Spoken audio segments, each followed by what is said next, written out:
Dear student, last time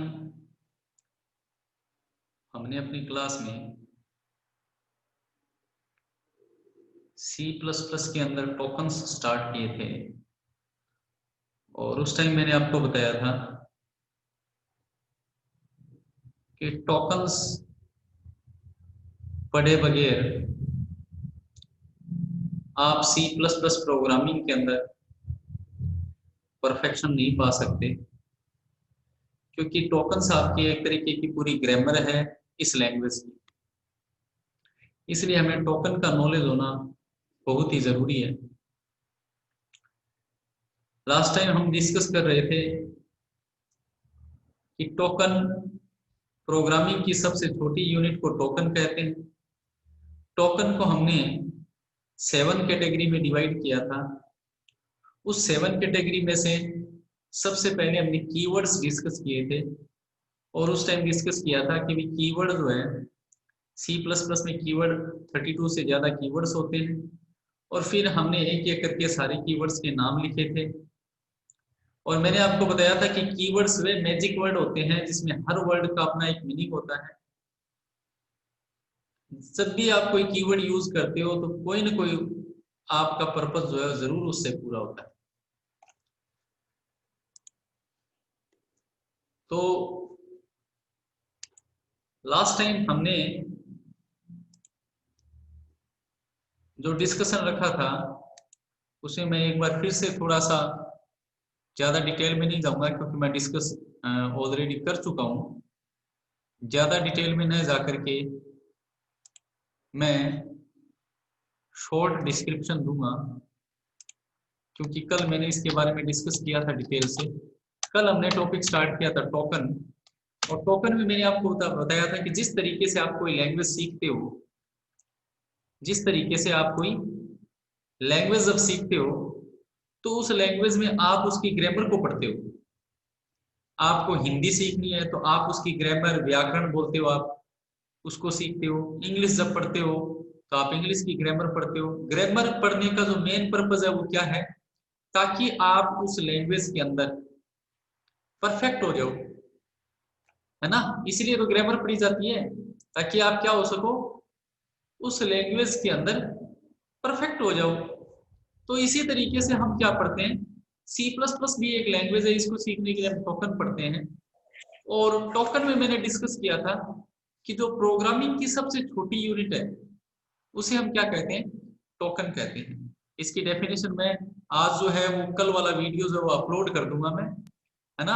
तो आप मेरे स्टेटस से जो है वो आप देख लीजिएगा, यूट्यूब पर मैं डाल दूंगा। तो मैं ये कह रहा था कि जो प्रोग्रामिंग की जो सबसे छोटी यूनिट है उसे टोकन कहते हैं। ये टोकन ठीक उसी तरीके से जैसे आप कोई लैंग्वेज सीखते वक्त व्याकरण सीखते हो, ग्रामर सीखते हो।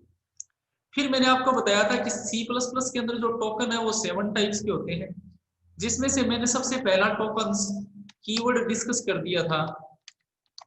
मैंने आपको बताया था कि ये वे मैजिक वर्ड है, जब भी आप प्रोग्रामिंग के अंदर यूज करोगे तो आपका कोई ना कोई टारगेट पूरा होगा। और मैंने आपको कल बताया था कि ये जो कीवर्ड है वो 32 से ज्यादा कीवर्ड C++ में पाए जाते हैं। उसी तरीके से मैंने दूसरा टोकन डिस्कस किया था वेरिएबल।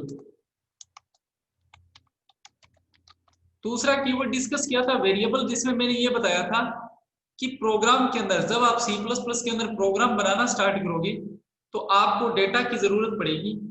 डेटा को स्टोर करवाने के लिए आपको वेरिएबल की रिक्वायरमेंट पड़ेगी। जैसे आपने कोई सॉफ्टवेयर बना दिया, अब आपके सॉफ्टवेयर को कोई यूज कर रहा है यूजर, तो वो अपना डेटा फीड करता है आपके सॉफ्टवेयर के अंदर, तो वो कहीं ना कहीं तो स्टोर करवाना पड़ेगा ना। तो डेटा को स्टोर करवाने के लिए हम किसका यूज करते हैं, वेरिएबल का यूज करते हैं। और फिर मैंने इसके नेमिंग रूल्स भी आपको बता दिए थे। मैंने कल आपको बताया था कि जैसे सपोज करो आपने एक डेटा लिया 10, एक वैल्यू ली 10 और उसको किसमें स्टोर करवा दिया, ए में स्टोर करवा दिया। ए इज इक्वल टू 10 का मतलब है कि आपने एक वैल्यू ली ए और उसको किसमें स्टोर करवा दिया, सॉरी एक वैल्यू ली 10 जिसको किसमें स्टोर करवा दिया आपने, ए में स्टोर करवा दिया। तो यहाँ 10 तो एक वैल्यू होगी, ए क्या हो गया यहाँ पर, एक वेरिएबल हो गया।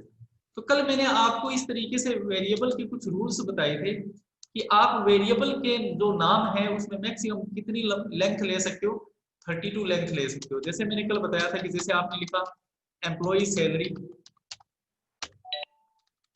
आपने ये कहा, तो आप देख रहे हो कि इसके अंदर आपने 1 2 3 4 5 6 7 8 9 10 11 12 13 14, आपने इस वेरिएबल की लेंथ कितनी ली है? 14 ली है। ऐसे ही आप मैक्सिमम वेरिएबल की लेंथ कितनी ले सकते हो? 32 ले सकते हो। उसके बाद मैंने आपको बताया था कि वेरिएबल के नेम के बीच में आप स्पेस नहीं छोड़ सकते। जैसे इस तरीके से आप इस तरीके से स्पेस नहीं छोड़ सकते। वेरिएबल के नाम के अंदर केवल और केवल एक ही सिंबल यूज हो सकता है और वो है अंडरस्कोर। इस सिंबल को हम क्या बोलते हैं? अंडरस्कोर बोलते हैं। We can use only one special symbol which is underscore within the variable name. इसके अलावा मतलब मैं जैसे अगर ये लिखूं @salary, this is not allowed, this is not allowed because we cannot use other symbols rather than underscore. We can use only underscore special symbol into the variable name. तो इसके अलावा आप कोई भी हैश, क्वेश्चन मार्क, कोई भी symbol आप variable के नेम में यूज नहीं कर सकते और इसकी मैक्सिमम लेंथ 32 हो सकती है। ठीक है। इसके बाद मैंने कहा कि आप वेरिएबल के नेम में न्यूमेरिक वैल्यू भी ले सकते हो। जैसे सपोज करो आपने कहा ईएमपी, फिर आपने लिख दिया 78, ठीक है, ठीक है, और फिर आपने इस तरीके से लिख दिया this is allowed with in the variable name, variable के नेम में ये अलाउड है, दिस इज ओके। बट अगर आप ऐसे लिखते हो, ये सब मैं कल डिस्कस कर चुका था इसलिए थोड़ा सा फास्ट चल रहा हूं मैं। अगर आप ऐसे लिखते हो वेरिएबल के नेम की स्टार्टिंग आपने किससे कर दी? नंबर से कर दी, तो आप नंबर जो है वेरिएबल के नेम में यूज नहीं कर सकते। तो कुल मिलाकर हम ये कह सकते हैं what is variable? Variable is a special type of token which is used to store the value, ठीक है। and the naming rules of variable, the maximum length of variable name will be 32 and we cannot leave the blank spaces within the variable name. We can take only one special symbol which is underscore within the variable name. We cannot start the variable name with numeric value. We can use numeric value within the variable name in between variable name. Clear है? Yes or no? Yes sir. Yes sir. Okay, we already discussed these two tokens. Now we will discuss about third tokens which is constant. अब हम तीसरे token के बारे में discuss करेंगे। ये दो टोकन जो मैं कल डिस्कस कर चुका था, आज हम तीसरे टोकन के बारे में डिस्कस करेंगे। तो कांस्टेंट, कांस्टेंट के बारे में कल थोड़ा सा आपको बता चुका था। मैंने कल आपको बताया था कि जैसे पाई होता है, पाई की वैल्यू फिक्स होती है 3.14 या 22 डिवाइड बाई 7 जिसको बोल सकते हैं अपने।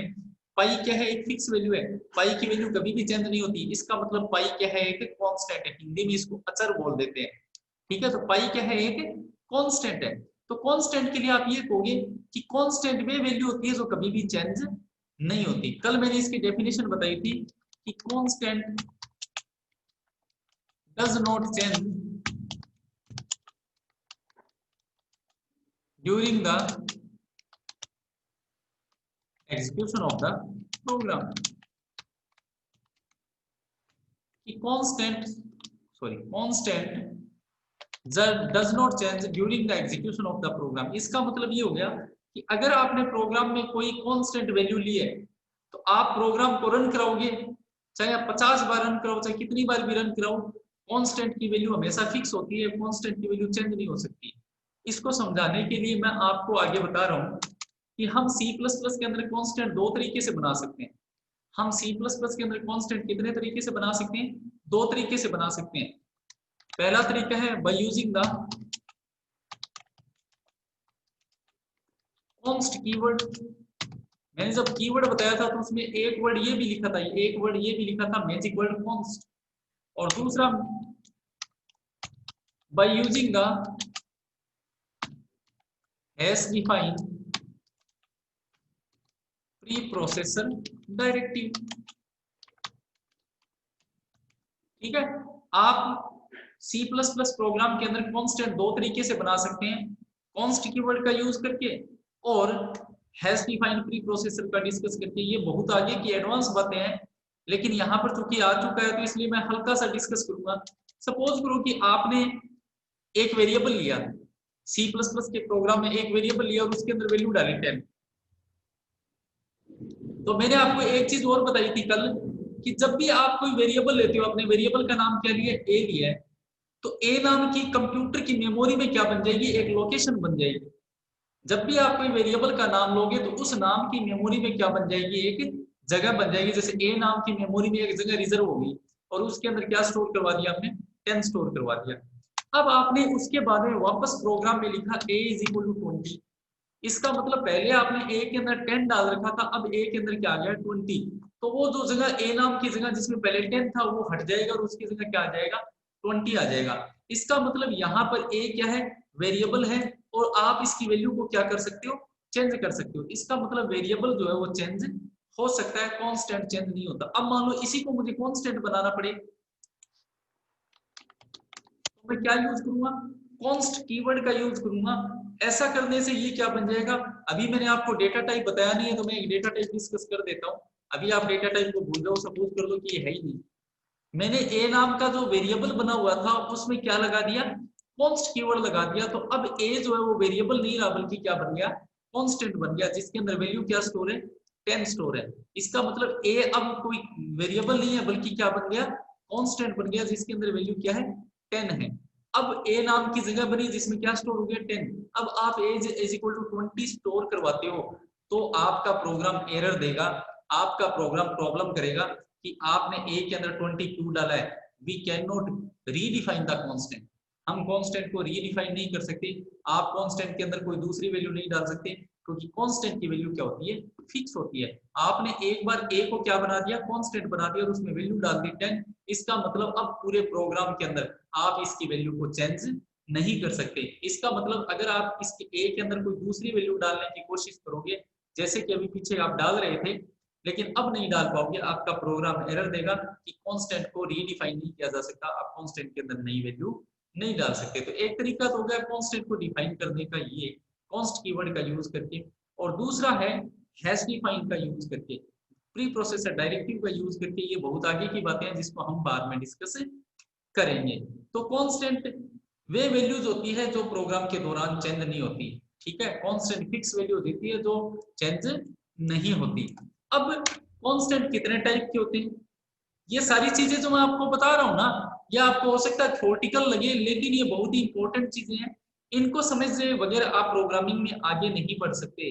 इसलिए ये एक बेसिक नॉलेज है, आप ये समझ लो कि ये एक ग्रामर है C++ की, एक व्याकरण है जिसको सीखना बहुत ही ज्यादा जरूरी है, क्योंकि जितनी भी टर्म्स मैं इसके अंदर डिस्कस करूंगा वो सारी प्रोग्रामिंग में यूज होने वाली है।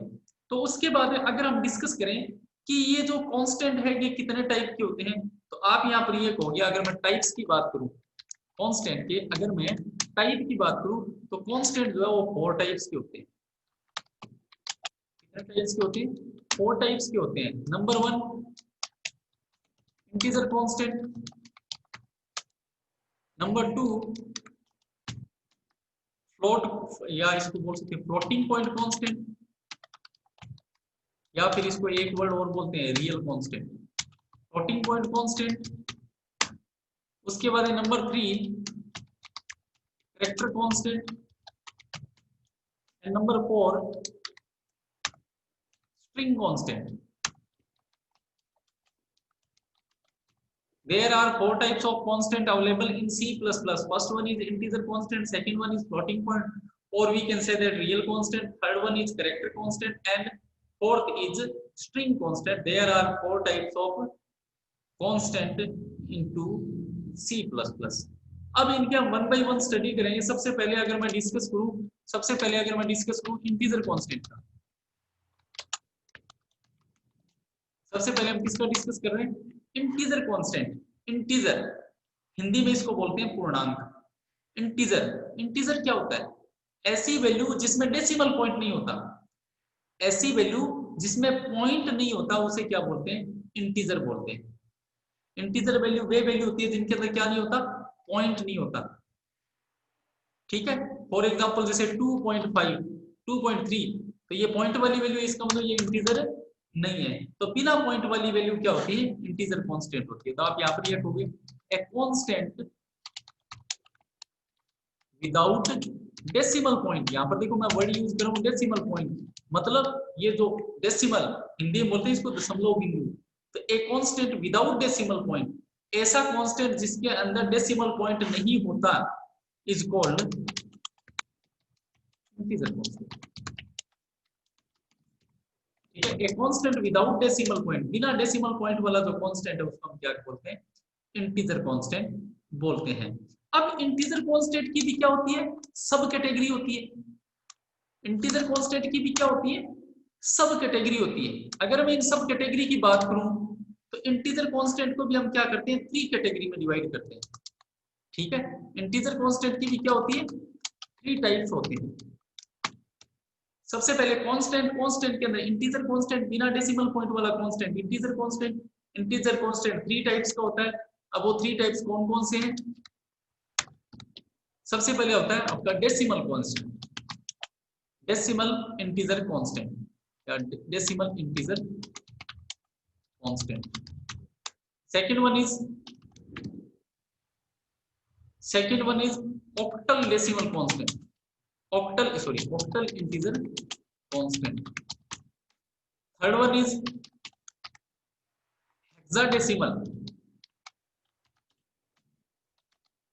hexadecimal integer constant, hexadecimal integer constant. So we can say that constant, fixed values, integer constant without decimal point values, 3 types of integer constant, decimal, octal and hexadecimal. Decimal, octal and hexadecimal integer constant. तो हमने constant को कितने category में divide कर दिया, 3 category में divide कर दिया, decimal, octal and hexadecimal. Okay, अब अगर हम बात करें किसकी, डेसिमल कांस्टेंट की, कि भाई डेसिमल कांस्टेंट क्या होता है। अगर हम बात करें किसकी, सबसे पहले डेसिमल कांस्टेंट की अगर बात करें हम कि भाई डेसिमल कांस्टेंट क्या होता है, तो लिख देता हूं डेसिमल कांस्टेंट।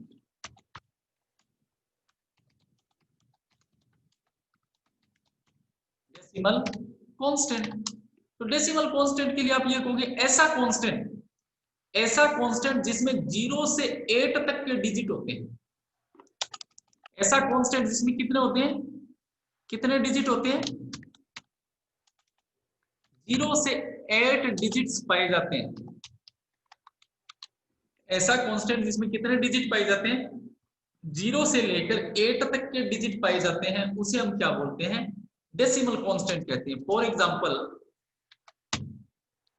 एग्जांपल जैसे मैंने लिखा 123, तो आप देखोगे कि मैंने एक नंबर लिखा 123, तो 123 में देखो कितने डिजिट है, 3 डिजिट है, 1 2 एंड 3। ठीक है, तो आप देखो 1 0 से 8 के बीच में आ रहा है, 2 0 से 8 के बीच में आ रहा है, 3 0 से 8 के बीच में आ रहा है। इसका मतलब ये डेसिमल नंबर है, ये क्या है, डेसिमल नंबर है। इसी तरीके से अगर मैं कहूँ 65 675, इसमें मैंने कितने डिजिट ले रखे हैं, 3 डिजिट ले रखे हैं, ये लो 8। अब इसे मैंने कितने डिजिट ले रखे हैं, सॉरी 0 से 8 नहीं, मैंने गलती से बता दिया आपको कि डेसिमल इंटीजर कांस्टेंट वो कांस्टेंट होते हैं जिसमें 0 से 9 तक के डिजिट होते हैं, 0 से 9 तक के डिजिट होते हैं। अब देखो मैंने ये जो दूसरा एग्जांपल लिया इसमें 6 7 5 8 4 डिजिट लिए हैं, 6 0 से 9 के बीच में, 7 0 से 9 के बीच में, 5 0 से 9 के बीच में, 8 0 से 9 के बीच में। इसी तरीके से मैंने लिखा 9 8, ये लो इसमें 5 डिजिट है और सारे डिजिट, हर डिजिट के 0 से 9 की कैटेगरी में आ रहा है। तो इसका मतलब these all are the examples of decimal integer constant, these all are the example of decimal integer constant। decimal integer constant clear है क्या, yes or no? Yes sir. Sir इसमें ये 10 से ज्यादा ले सकते हैं क्या, जैसे आपने 3 4 5 लिए है, ऐसे 10 से ज्यादा भी हो सकते हैं। 10 से ज्यादा 3 4 5 कैसे, ये है ना 9 तक 1 तो हो 2 सकते हैं 3, सर। इनमें 9 डिजिट हो सकते हैं कैसे। हाँ 0 से 9 तक 9 डिजिट का मतलब आप समझे नहीं। अब देखो जैसे मैंने इसके अंदर ये नंबर है, इसके अंदर टोटल डिजिट कितने ले रखे हैं मैंने, 3 ले रखे हैं। अब आप 0 से 9 का मतलब क्या है, 0 से 9 का मतलब है कि हर एक डिजिट चेक करना है क्या वो 0 से 9 की कैटेगरी में आता है। जैसे 1 है 0 से 9 के बीच में आता है, 2 0 से 9 के बीच में आता है, 3 0 से 9 के बीच में आता है। ऐसे तो आप कितनी भी बड़ी संख्या ले लो, कोई थोड़ी ना पड़ेगा। ये लो इतने बड़ा नंबर है। अब मेरे कहने का मतलब ये देखो, मैंने लंबी तो बहुत सारी ली, लेकिन आपको ये देखना हर एक डिजिट 0 से 9 कैटेगरी में आ रहा है या नहीं आ रहा। 9 0 से 9 के बीच, मतलब 0 से 9 से बाहर तो कुछ है ही नहीं। आप ये मानो 0 से 9, तो कोई भी नंबर लोगे तो उसमें क्या होंगे, 0 से 9 के बीच में नंबर मिलेंगे, मिलेंगे या नहीं मिलेंगे। हाँ सर। आप सही। कोई भी नंबर लोगे, कितना भी बड़ा नंबर ले लो, तो वो उसमें हर एक जो डिजिट होगा वो 0 से 9 के बीच में ही होगा। होगा या नहीं होगा। Yes sir. बात समझ में। तो मेरे कहने का मतलब है, आपके दिमाग में ये आ रहा होगा कि सर ऐसे तो फिर हर नंबर जो है वो डेसिमल ही होगा। आ रहा है या नहीं आ रहा आपके दिमाग में कि ऐसे। भाई हाँ सर। आप ये सोच रहे होंगे कि ऐसे तो सर हर नंबर जो है, हर नंबर जो है वो 0 से 9 के डेसिमल। बीच में होगा। आपके ऐसा दिमाग में आ रहा है या नहीं आ रहा। हाँ सर। लेकिन ऐसा नहीं है। अभी आप देखते जाओ, अगली मैं जो कैटेगरी पढ़ रहा हूँ वो है आपका ऑक्टल इंटीजर कांस्टेंट, जिसको ऑक्टल नंबर कहेंगे। Octal integer constant. अब ऑक्टल इंटीजर कांस्टेंट के बारे में देखिए, इसके बारे में क्या खास बात है। ऑक्टल इंटीजर कांस्टेंट जब आप देखोगे तो आप ये कहोगे, ऑक्टल इंटीजर कांस्टेंट की जब आप बात करोगे तब आप ये कहोगे कि ऐसा कांस्टेंट जिसमें 0 से 8 तक के डिजिट्स पाए जाते हैं। ऐसा कांस्टेंट जिसमें 0 से 8 तक के डिजिट्स पाए जाते हैं।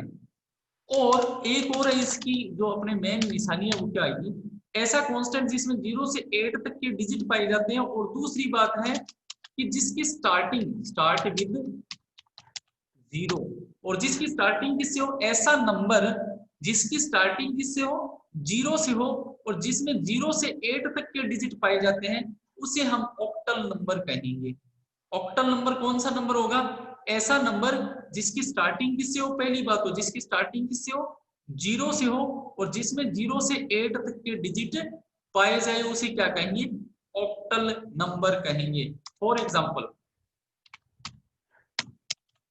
जैसे मैंने यहां पर लिया 0 1 2 3। अब आप जब ये नंबर देखोगे, अगर आप वैसे देखोगे डेसिमल के हिसाब से देखोगे तो आप ये कहोगे 0 0 से 9 के बीच में, 1 0 से 9 के बीच में, 2 0 से 9 के बीच में, 3 0 से 9 के बीच में। इसका मतलब ये क्या है, डेसिमल नंबर है। ये दिमाग में आ रहा है या नहीं आ रहा आपके। नहीं आ रहा सर। सर ये ऑप्टिकल हो गया ना वैसे। है? सर ये 0 से हो रहा है तो ऑप्टिकल हो गया। हाँ, वही तो बता रहा हूं मैं कि भाई अपने एक नजर से देखें तो ये लगेगा कि सर हाँ सर वैसे लगता है। हर हाँ एक डेसिमल है। हर एक आपको ऐसा लगेगा कि जैसे हर एक नंबर जो है वो 0 से 9 के बीच में है। लेकिन आप ये देखो कि इस नंबर की स्टार्टिंग किससे हो रही है, इस नंबर की स्टार्टिंग 0 किससे हो से। रही है, 0 से हो रही है। इसलिए इसे क्या कहेंगे हम, स्पेसिफिक हो गया ना, इसकी स्टार्टिंग किससे हो रही है, 0 से हो रही है, इसलिए इस नंबर को हम क्या 0 से कहेंगे, ऑक्टल नंबर कहेंगे। Octal integer. ऐसे ही मान लो मैंने लिया 0 1 6 7। अब इसकी स्टार्टिंग भी क्या हो रही है, 0 से हो रही है। स्टार्टिंग पहले तो स्टार्टिंग देख लो 0 से हो रही है, उसके बाद में जितने भी डिजिट है उनको चेक करो कि कहीं वो 0 से 8 की कैटेगरी से क्रॉस तो नहीं कर रहे। कहीं ऐसा तो नहीं है किसी नंबर में 9 दिया हो, अगर वो 9 होगा तब तो वो ऑक्टल से बाहर हो जाएगा, तब ऑटोमेटिकली वो क्या हो जाएगा, डेसिमल बन जाएगा। तो ये 0 से डेसिमल। स्टार्ट हो रहा है, 1 6 7 ये सब 0 से 8 के बीच में आ रहे हैं, इसका मतलब ये भी क्या है, ऑक्टल नंबर है। तो ये तो इसके वैलिड एग्जांपल हो गए। अब मान लो जैसे मैंने यहाँ पर लिखा 0 1 2 9। अब मुझे ये बताओ ये नंबर कौन सा है, डेसिमल। ये डेसिमल हो गया। क्यों हो गया, कि आपने सबसे पहले तो ये कहा कि भी इसकी इसमें स्टार्टिंग 9। 0 से हो रही है, इसकी स्टार्टिंग 0 से हो रही है, इसका मतलब ये ऑक्टल हो सकता है, पहली प्रायोरिटी बनी। फिर आपने चेक किया आगे की डिजिट कि 1 ठीक है, हाँ 2 सर। ठीक है, 9, लेकिन 9 जो डिजिट है वो 0 से 8 की कैटेगरी से क्या हो रहा है, बाहर हो रहा है। तो 9 तो किस में आता है, फिर डेसिमल में आता बाहर है। है। इसकी स्टार्टिंग 0 से डेसिमल होने में। के बावजूद भी ये ऑक्टल नहीं बनेगा, क्योंकि 0 से 8 कैटेगरी में नहीं आ रहा, उससे बाहर हो रहा है। इसका मतलब ये क्या बन गया, ये डेसिमल बन गया। ये क्या बन गया, आपका डेसिमल का एग्जांपल डेसिमल। हो गया। कई बार आपसे जो है ऑब्जेक्टिव टाइप में क्वेश्चन पूछ लिए जाते हैं कि भाई इनमें से कौन सा ऑक्टल नहीं है। इस तरीके से आपको एग्जांपल दे दिया, तो अब आपको आइडेंटिफाई करना है कि अच्छा 0 से 8 से बार हो रहा है, इसका मतलब ये ऑक्टल नहीं है, डेसिमल होगा। ये बात क्लियर है या नहीं है? ये सुन लो। Yes sir. आगे बढ़े। ओके, थर्ड एग्जांपल की बात करते, तीसरी कैटेगरी में आते हैं।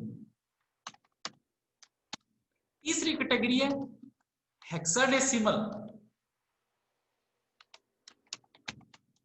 Hexadecimal integer constant. Hexadecimal integer constant, आप इसके लिए सबसे पहले तो आप ये कहोगे कि हेक्साडेसिमल नंबर होता क्या है। हेक्साडेसिमल नंबर वो नंबर होता है, या हेक्साडेसिमल इंटीजर वो इंटीजर होता है जिसमें आप नंबर भी ले सकते हो, जिसमें आप अल्फाबेट भी ले सकते हो। ऐसा नंबर जिसमें आप ऐसा इंटीजर जिसमें आप नंबर भी ले सकते हो और जिसमें आप अल्फाबेट भी ले सकते हो, उसे हम क्या बोलते हैं? हेक्साडेसिमल कहते हैं। तो आप ये कहोगे N integer which have n integer which have number plus alphabets। एक ऐसा इंटीजर जिसमें नंबर भी ले सकते हो और आप अल्फाबेट भी ले सकते हो, तो उसे हम क्या बोल देंगे? हेक्साडेसिमल कहेंगे। अब इसके बारे में कुछ इंपॉर्टेंट बातें हैं। वो क्या है? सबसे पहले इंपॉर्टेंट बात कि इसमें 0 से 9 तक के डिजिट होंगे। पहला पॉइंट क्या है कि ऐसा नंबर जिसमें 0 से 9 तक के डिजिट हो, ऐसा नंबर जिसमें 0 से 9 तक के डिजिट हो, या आप ये कहोगे, इससे पहले मैं एक चीज लिख देता हूं कि ऐसा नंबर जिसका स्टार्टिंग किससे हो? 0 स्मॉल x या फिर 0 कैपिटल X से। ऐसा नंबर जिसकी स्टार्टिंग किससे हो? 0 स्मॉल x या 0 कैपिटल X से हो, उसे हम क्या कहेंगे? हेक्साडेसिमल। सबसे पहली निशानी क्या है हेक्साडेसिमल नंबर की? कि भी ऐसा नंबर जिसकी स्टार्टिंग 0 स्मॉल x से या 0 कैपिटल X से हो, उसे हम क्या कहेंगे? हेक्साडेसिमल नंबर कहेंगे। दूसरा पॉइंट कि हेक्साडेसिमल नंबर के अंदर 0 से 9 तक के डिजिट होते हैं। 0 से 9 तक के क्या होते हैं? डिजिट्स होते हैं। इसके अलावा वी कैन आल्सो यूज, इसके अलावा हम क्या यूज कर सकते हैं? अल्फाबेट्स। इसके अलावा हम इसके अंदर क्या यूज कर सकते हैं? अल्फाबेट यूज कर सकते हैं, कैपिटल ए से लेकर के कैपिटल एफ तक। हम अब इसका मतलब नहीं आप स्मॉल ए अल्फाबेट कोई सा भी हो, चाहे स्मॉल हो चाहे कैपिटल हो, आप स्मॉल अल्फाबेट भी ले सकते हो, छोटी ए बड़ी ए, ठीक है। तो कहने का मतलब आप स्मॉल अल्फाबेट भी ले सकते हो और कैपिटल अल्फाबेट भी ले सकते हो। We can also use alphabet from A to F, जहां पर ए की वैल्यू क्या होगी?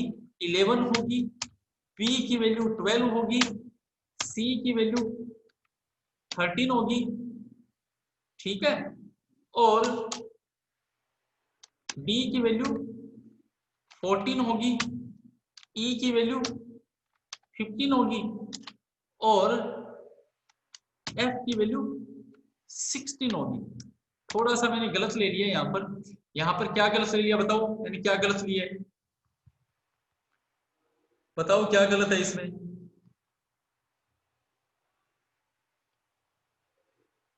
बोलो।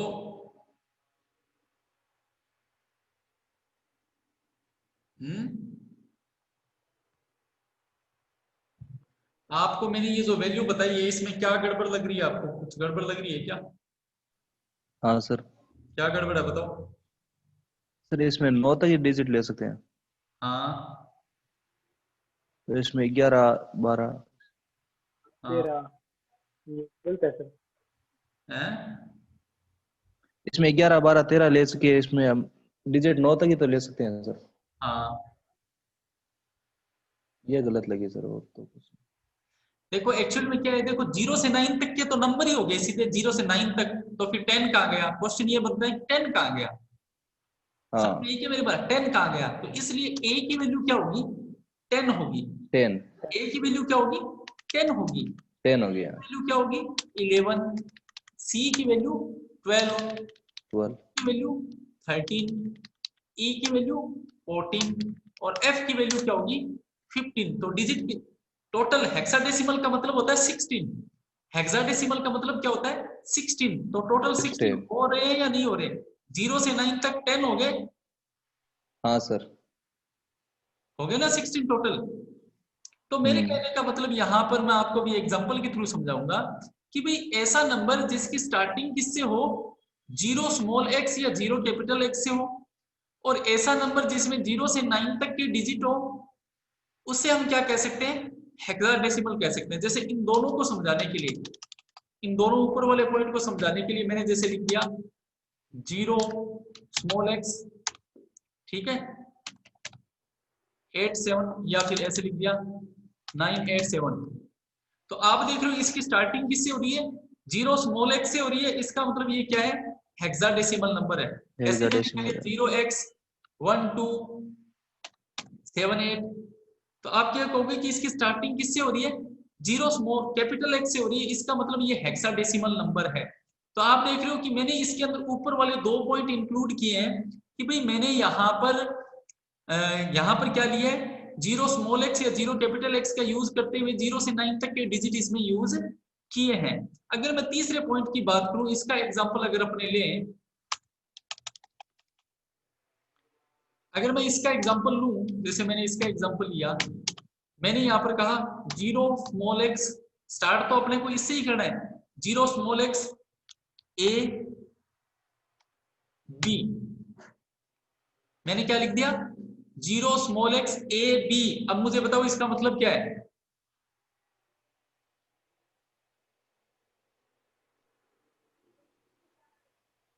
Zero small x a b, इसका मतलब क्या हुआ?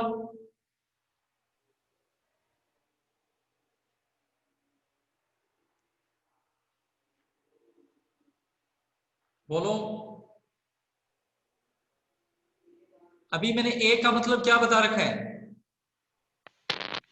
सर ओ 0x और 10 11। हाँ, o नहीं है, ये 0x हो गया, 0x हाँ और 10 जी। 11, समझ गए? 10 11। ऐसे ही मान लो अगर आप लेते हो 0x, ठीक है, और फिर आपने ले लिया a 9। अब इसका मीन्स क्या है? या मतलब मैंने ऐसे ले लिया b 9। अब इसका मीन्स क्या हुआ?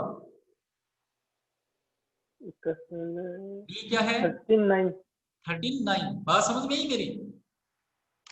ये सर। हाँ सर। मेरे यहाँ पर कहने का मतलब क्या है? मैं सिर्फ आपको यही समझाना चाह रहा हूँ कि हेक्साडेसिमल एक ऐसा नंबर होता है या एक ऐसा इंटीजर होता है। हेक्साडेसिमल नंबर के अंदर आप सीधे न्यूमेरिक वैल्यू भी ले सकते हो 0 से 9 डिजिट तक के लिए, स्टार्टिंग 0x से, या आप इसके अंदर क्या कर सकते हो? अल्फाबेट यूज कर सकते हो। केवल अल्फाबेट यूज हो सकते हैं, ए से लेकर के एफ तक के, या आप मिक्स भी ले सकते हो, अल्फाबेट भी ले सकते हो, नंबर भी ले सकते हो। स्टार्टिंग 0x से होनी चाहिए। तो ये क्लियर है या नहीं है? इंटीजर कांस्टेंट क्लियर हुआ या नहीं हुआ आपके? ये सर। इंटीजर हो कांस्टेंट गया सर। Yes sir. क्लियर है ना? इंटीजर हाँ कांस्टेंट सर। मैंने बताया ऐसा कांस्टेंट, इंटीजर का मतलब है बिना पॉइंट वाली वैल्यू, बिना डेसिमल पॉइंट वाली वैल्यू जो है उसे क्या बोलते हैं? इंटीजर बोलते हैं। इंटीजर जो है वो तीन टाइप का होता है, डेसिमल, ऑक्टल और हेक्साडेसिमल। डेसिमल जिसमें 0 से 9 तक के डिजिट हो, ऑक्टल जिसकी स्टार्टिंग 0 से हो, जिसमें 0 से 8 तक के डिजिट हो, और हेक्साडेसिमल का मतलब हो गया जिसमें 0 से 9 तक के डिजिट हो, जिसकी स्टार्टिंग 0x से हो, और जिसमें a से f तक के अल्फाबेट लेस के, जिसमें a = 10 हो और f = 15 होता है, उसे हम क्या बोलते हैं? हेक्साडेसिमल नंबर कहते हैं। तो ये हो गया आपका सबसे जो पहला कांस्टेंट है, वो कौन सा कांस्टेंट है? Integer constant. अब जो दूसरा कांस्टेंट है वो और बता देता हूं। दूसरा कांस्टेंट है आपका रियल कांस्टेंट या फ्लोटिंग पॉइंट कांस्टेंट। दूसरा कांस्टेंट क्या है आपका? रियल कांस्टेंट या फिर फ्लोटिंग पॉइंट कांस्टेंट कह सकते हैं। क्या कह सकते हैं इसको? Floating point constant. आप ये कहोगे इसका जस्ट उल्टा हो जाएगा, ऐसा constant constant without sorry a constant with decimal point, a constant with decimal point, मतलब ऐसा कांस्टेंट जिसमें पॉइंट दिया हो उसे हम क्या बोलते हैं, ऐसा कांस्टेंट जिसमें क्या दिया गया हो, पॉइंट दिया गया हो, उसे हम क्या बोलते हैं, रियल कांस्टेंट या floating point. Real constant. For example जैसे मैं यहाँ पर अगर लिखूं 2.5, इस बार ये जो वैल्यू है ये कैसी वैल्यू है, फ्लोट वैल्यू है। इसी तरीके से अगर मैं यहाँ पर ये कहूं तो ये भी पॉइंट वाली वैल्यू है, इसको भी हम क्या कहेंगे, फ्लोटिंग पॉइंट कांस्टेंट या रियल कांस्टेंट, या आप इसको फ्लोट वैल्यू कहोगे। इसका मतलब अगर प्रोग्रामिंग में आप पॉइंट वाली वैल्यू लिखते हो तो आप उसको फ्लोट वैल्यू कहोगे, और अगर बिना पॉइंट वाली वैल्यू लिखते हो तो इसे हम क्या कहेंगे, इंटीजर वैल्यू कहेंगे। उम्मीद करता हूं कि आपको ये क्लास पसंद आई होगी। अगली क्लास जब भी होगी तो आपको क्या कर दिया जाएगा, मैसेज कर दिया जाएगा, लिंक सेंड कर दिया जाएगा। ठीक है, इसमें कोई डाउट है तो पूछो। नहीं सर। No sir. क्लियर है? सर इस हेक्साडेसिमल में ए से एफ तक ही तो ले सकते हैं? ए से एफ तक ही ले सकते हैं। ठीक है, हाँ सर। ओके बेटा।